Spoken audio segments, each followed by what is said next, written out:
ওম অখণ্ড সংহিতা বা অখণ্ড মণ্ডলেশ্বর শ্রী শ্রী স্বামী স্বরূপানন্দ পরমহংসদেবের উপদেশ বাণী পঞ্চম খণ্ড।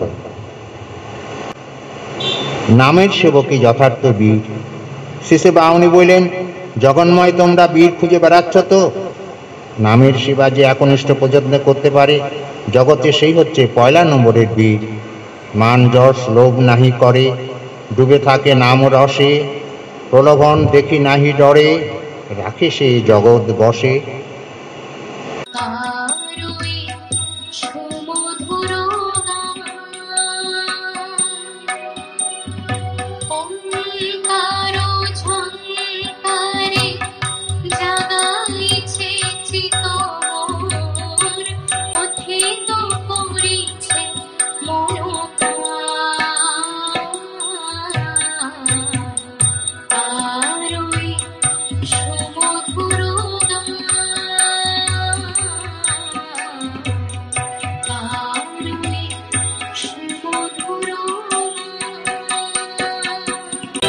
রবি শোষিতা